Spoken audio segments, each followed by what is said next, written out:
à tous. Merci d'être présents dans cette nouvelle session du point marché avec Carmignac, en compagnie de William Charon, aujourd'hui spécialiste produit chez Carmignac. Bonjour William. Bonjour Imen, bonjour à tous. Donc sans plus tarder, on va commencer justement dans un premier temps avec un commentaire sur l'évolution des principaux indicateurs économiques, ce que cette évolution notamment a inspiré William. Donc on les voit ici apparaître sur le slide. Je te laisse les commenter. Alors, voilà. Merci Imen. Donc bonjour à tous. Alors donc les semaines s'enchaînent et se ressemblent pour les marchés financiers qui continuent d'être marqués, vous en avez l'habitude, par à la fois les chiffres d'inflation, la politique des banquiers centraux, mais également les craintes de ralentissement économique et peut-être même de récession. On viendra à en parler dans la présentation aujourd'hui. Ainsi, sur la semaine, on a des marchés d'actions qui s'inscrivent une nouvelle fois dans le rouge. On a les craintes liées à l'inflation américaine qui ont ressurgi. On y reviendra dans notre point macroéconomique. Et on a justement des craintes sur la croissance qui pèsent sur les actifs qui sont dits risqués, donc principalement les actions et les dettes des entreprises. On a du coup l'indice MSCI World qui finit à un peu plus de moins 2% sur la semaine. On a les marchés d'actions américains qui ont sous-performé les marchés d'actions européens. On a notamment les valeurs américaines de croissance, donc je pense au Nasdaq qui a perdu plus de 4% sur la semaine. Faut savoir qu'aux États-Unis, c'est la 6e baisse hebdomadaire consécutive. C'est du jamais vu depuis plus de 10 ans. Donc le S&P 500 et le Nasdaq, ça fait 6 semaines de suite qu'on vous présente des chiffres négatifs. Donc du jamais vu depuis 10 ans. Donc ça montre quand même qu'on est rentré dans un marché vraiment baissier. De l'autre côté, sur les pays émergents, ils finissent également la semaine dans le rouge. On note cependant une certaine résilience du marché chinois. Il y a eu quelques nouvelles un petit peu encourageantes sur une levée progressive des restrictions sanitaires. Donc ça, c'est côté action. Côté obligataire, on a eu les taux qui ont légèrement baissé. Donc on est en moyenne à moins 20 points de base, que ce soit en Europe ou aux États-Unis, donc c'est-à-dire moins 0,20%. Ça a effacé la hausse de la semaine précédente. Globalement, ces obligations d'État, elles ont bénéficié justement de la montée de l'aversion au risque et également de nouvelles politiques monétaires et de craintes sur la croissance. En revanche, sur le côté obligataire, on a également les dettes d'entreprise qui, elles, ont continué de voir leur marge de crédit, leur spread, on vous en avait déjà parlé, qui ont continué d'augmenter et de s'écarter, donc à l'image des marchés actions. Et autrement, autre chiffre assez marquant sur la semaine, c'est que l'or continue son mouvement vis-à-vis de l'euro. Donc, on a une hausse du dollar sur la semaine et une hausse de la volatilité. Les marchés actions ont vu une forte volatilité la semaine dernière. On a eu quasiment au moins 5% et puis un fort rebond le vendredi. Donc, ça crée encore plus d'incertitude sur les marchés. Donc, pour conclure, on a globalement des marchés mondiaux qui ont été malmenés sur la semaine. On a des investisseurs qui redoutent que l'économie mondiale elle tombe peut-être en récession, en tout cas que les craintes d'une récession sont de plus en plus plausibles. Ces craintes de récession, elles s'expliquent par des politiques monétaires qui sont de plus en plus dures, un durcissement des politiques monétaires, par également ce qui se passe en Ukraine, avec potentiellement des nouvelles sanctions, et également par la crise sanitaire en Chine qui fait peser des craintes sur les chaînes d'approvisionnement mondiales. Alors, à présent, on va passer justement à ton focus macroéconomique et ce focus va porter à la fois sur justement l'inflation et la récession. Donc, là aussi, je te laisse commenter le slide en question. Et effectivement, donc comme Kevin vous l'avez mentionné la semaine dernière, le chiffre marquant de cette semaine, ça a été le chiffre de l'inflation aux États-Unis. Donc qu'en est-il? L'indice des prix à la consommation, il est ressorti en légère baisse à 8,3%. Il était à 8,5% le mois précédent. On a cependant une inflation cœur. On vous en avait parlé il y a un mois. Je vous invite à aller re-regarder si vous voulez en savoir un peu plus sur cette inflation cœur ou super cœur que nous on regarde chez Carmignac, qui elle a que l'inflation cœur a légèrement baissé, mais l'inflation super cœur est toujours à des niveaux importants. Et donc ça, qu'est-ce que ça nous dit? C'est que les chiffres de l'inflation sont peut-être arrivés à un point haut. Néanmoins, ces chiffres de ce mois-ci sont supérieurs aux anticipations du marché. Et donc, c'est des chiffres d'inflation du coup qui ont un petit peu surpris à la hausse le marché et qui vient rajouter un peu plus d'incertitude dans des marchés dans des marchés financiers qui n'en manquent déjà pas depuis le début de l'année. Euh, donc, vous le savez, hein, depuis le début de l'année, les marchés ils sont omnibulés à la fois par la Fed, par le rythme des hausses des taux directeurs qui viennent lutter justement contre une inflation galopante. Et on a Jérôme Powell, le patron de la Réserve fédérale américaine, donc de la Banque centrale américaine, qui a averti que le contrôle de l'inflation était sa priorité, mais que ça ne se ferait pas sans douleur. Il a dit ça la semaine dernière.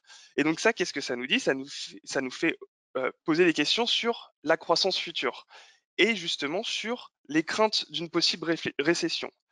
Euh, Ça, c'est encore plus vrai, c'est que historiquement, les pics d'inflation, comme là on peut peut-être l'avoir atteint, un pic d'inflation, ça précède souvent un pic de cycle et donc une récession.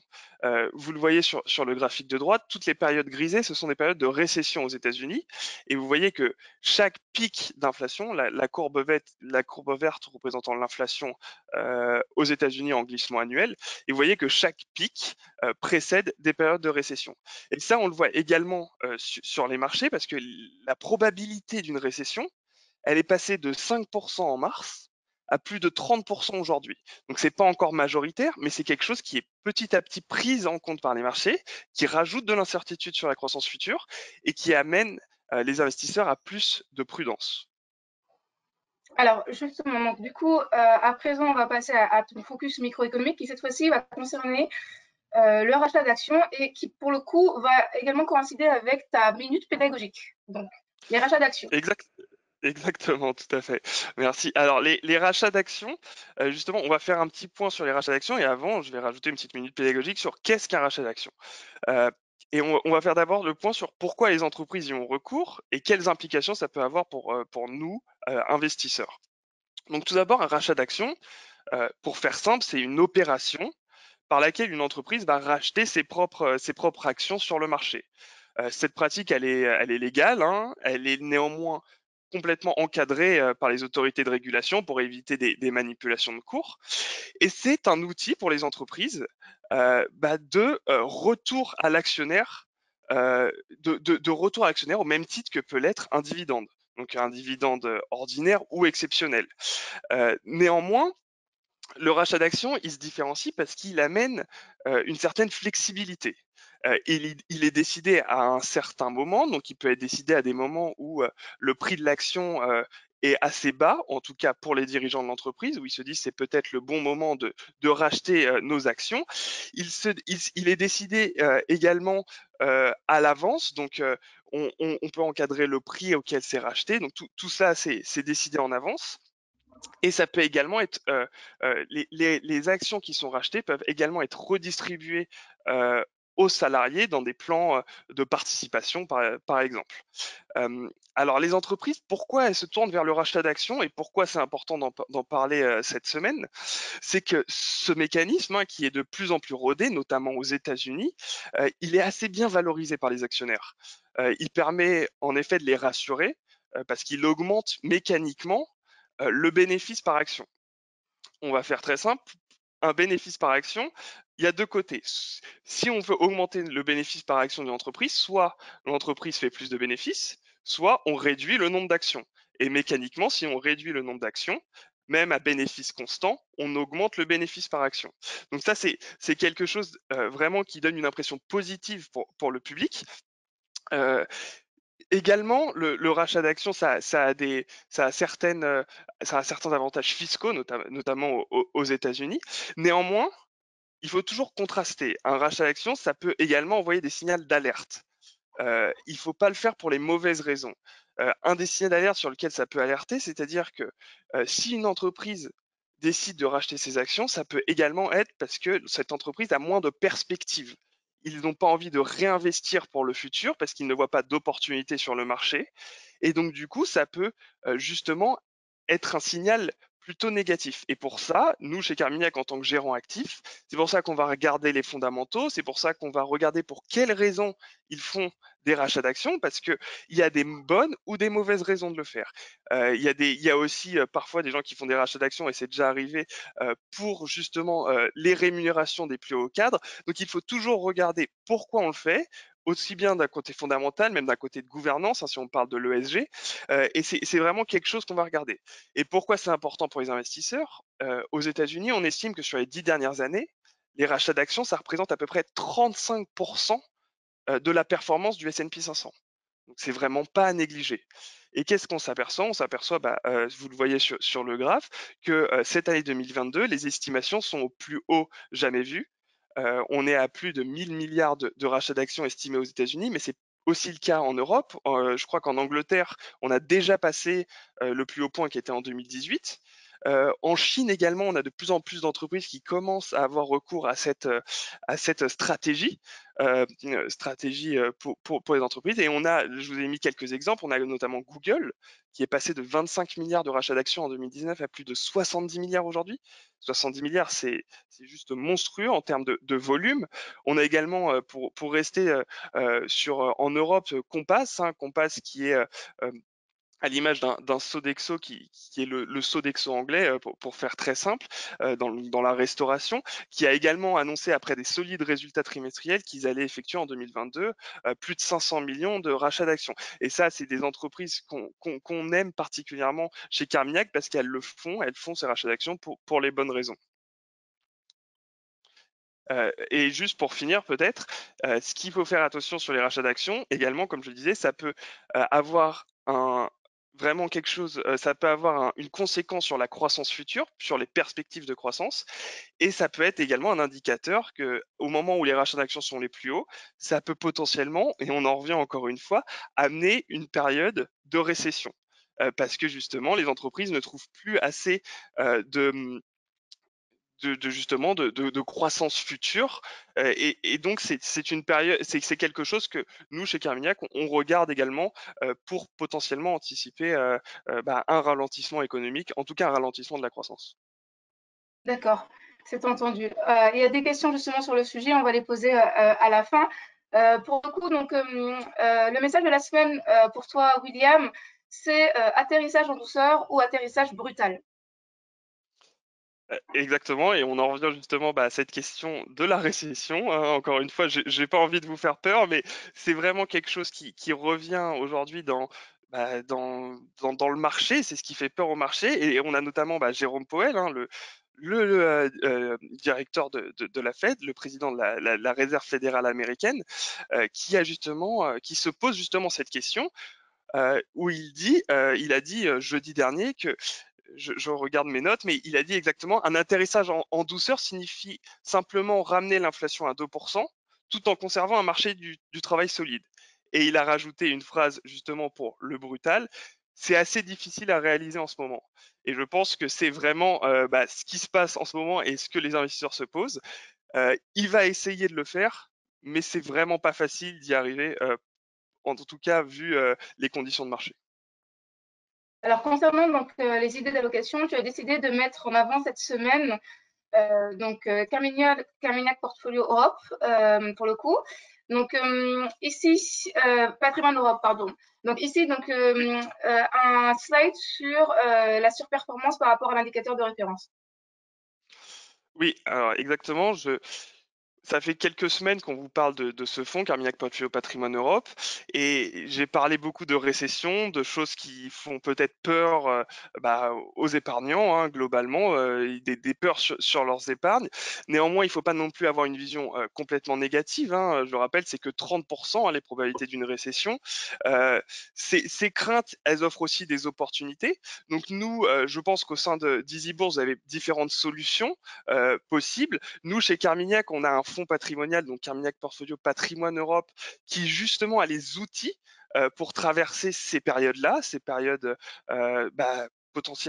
potentiellement de récession sur les marchés. Là, j'ai décidé de parler de ce qui s'est passé en 2020, donc pendant la crise du Covid, qui a été également une récession, on peut dire, express.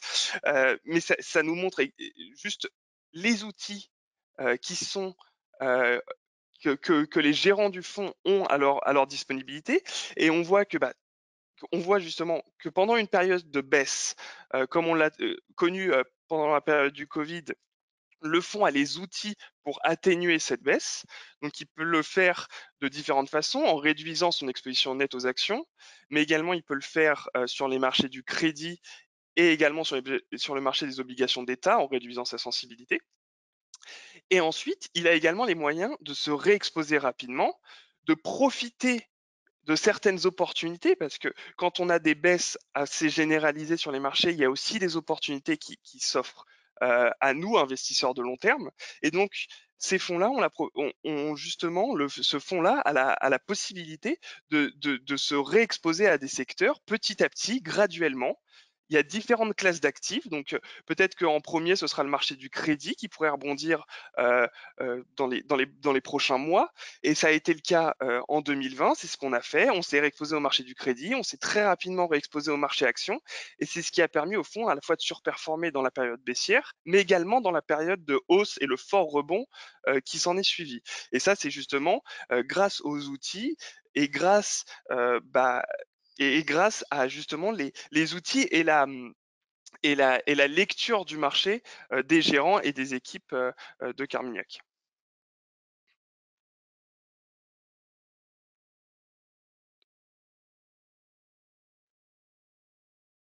On t'entend pas, Imen.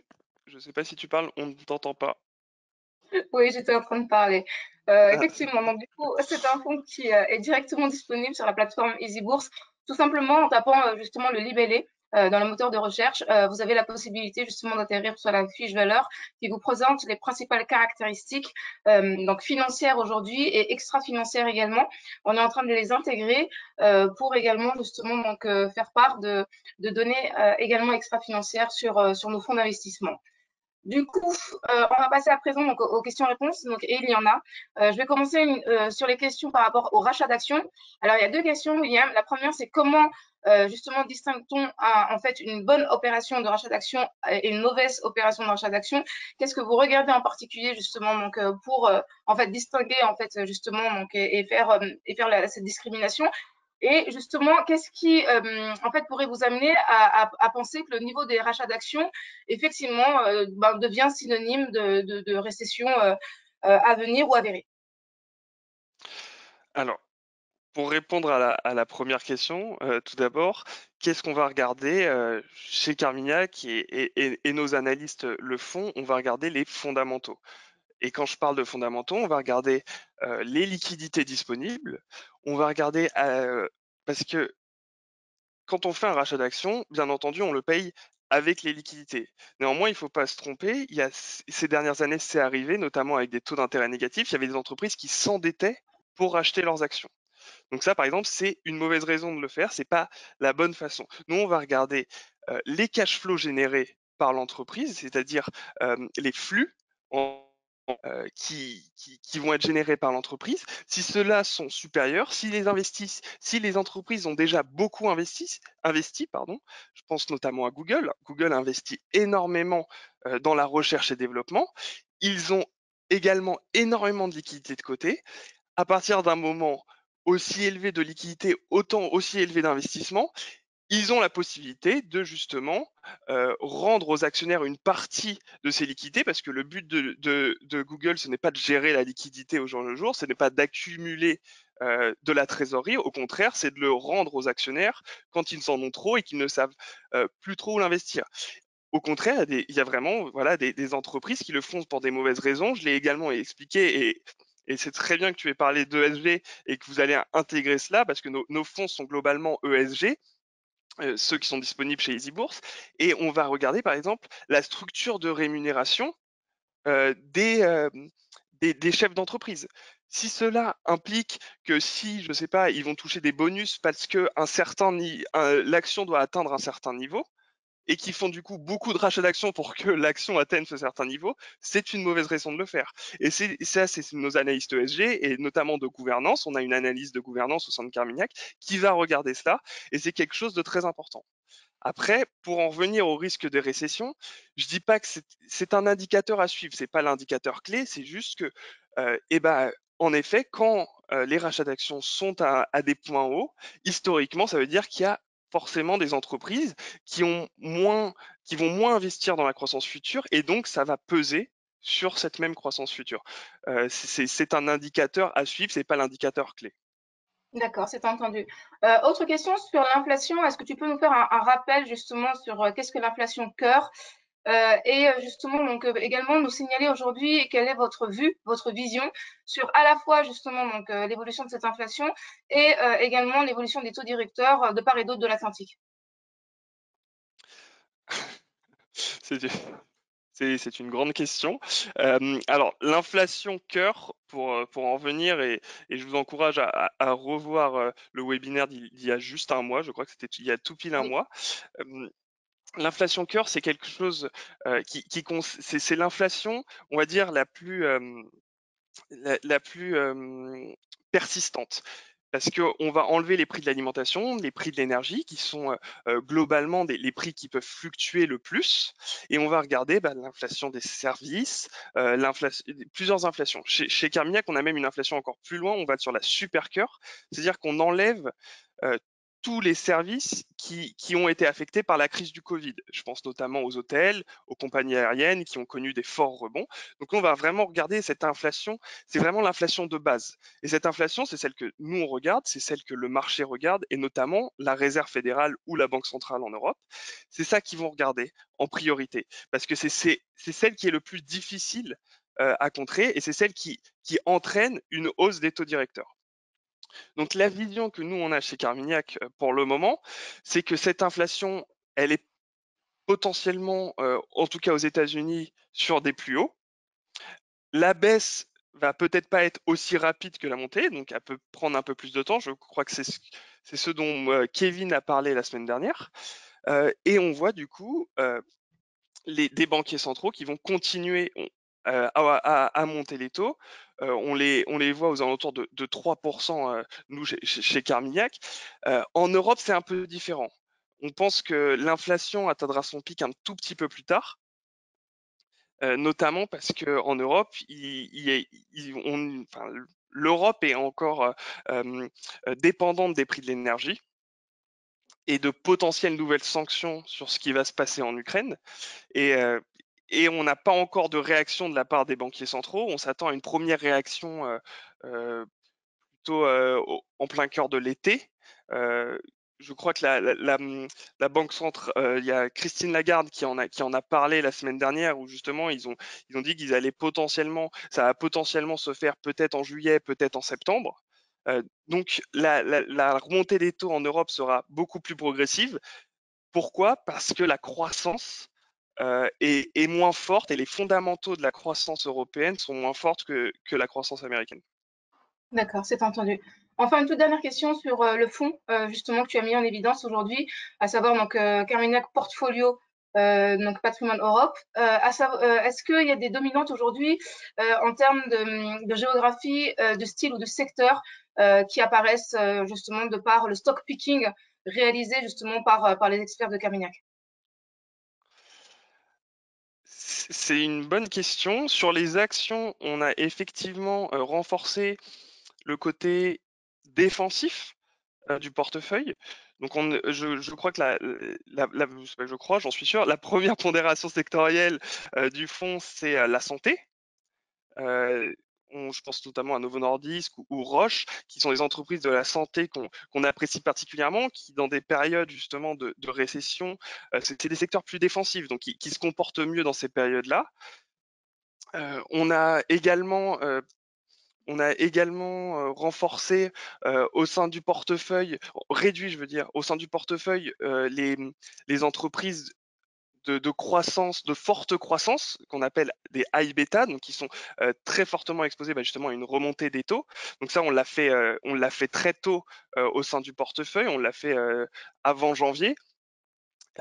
On a également, on a quelque chose qu'on aime bien au sein du portefeuille de Carmignac, c'est réinvestir petit à petit dans des opportunités. Donc, je pense notamment au secteur des énergies renouvelables, c'était un secteur qu'on a très apprécié en 2020, qu'on avait réduit en 2021 et dans lequel on re-rentre progressivement en 2022.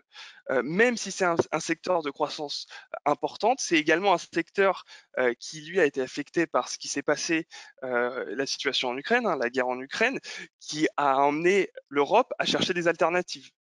Et donc ça, c'est des secteurs, c'est du stock picking, où vraiment, c'est des secteurs de croissance de très long terme. Néanmoins, il ne faut pas oublier que dans ce fonds-là, Carmignac Portfolio Patrimoine Europe, pour le moment, on est quand même encore très prudent sur les actions. On a des protections, donc on rajoute des entreprises qu'on trouve intéressantes pour le long terme parce qu'on a des points d'entrée attractifs. Néanmoins, on a toujours nos protections via notamment des dérivés sur futurs Eurostock 50 qui nous permettent de protéger et d'atténuer la baisse, comme j'expliquais, parce qu'on pense qu'on est encore dans un marché baissier. Donc ce stock picking, il est fait en dessous, il est également fait sur le marché du crédit. Je vais pas aller beaucoup plus loin pour des questions de temps, mais il est également fait sur le marché du crédit où on fait exactement la même chose, c'est-à-dire qu'on a des opportunités qui arrivent sur le marché petit à petit. Néanmoins, on garde nos protections pour le moment et on les lèvera en temps voulu pour justement profiter de cette sélection de titres, que ce soit côté action ou côté crédit, de cette sélection de titres qui, on pense, sur le long terme, va créer de la valeur pour nos investisseurs. Entendu, entendu, William. Bah, écoute, je pense que en fait, on a de quoi aujourd'hui justement donc s'informer. Et merci énormément pour ton éclairage. Merci à tous pour votre participation. Du coup, on vous donne de nouveau rendez-vous la semaine prochaine, même jour, même heure. Je vous souhaite une très bonne fin de journée à toi et William et puis à l'ensemble de nos participants. Merci Imen, bonne journée à tous. Au revoir. Au revoir.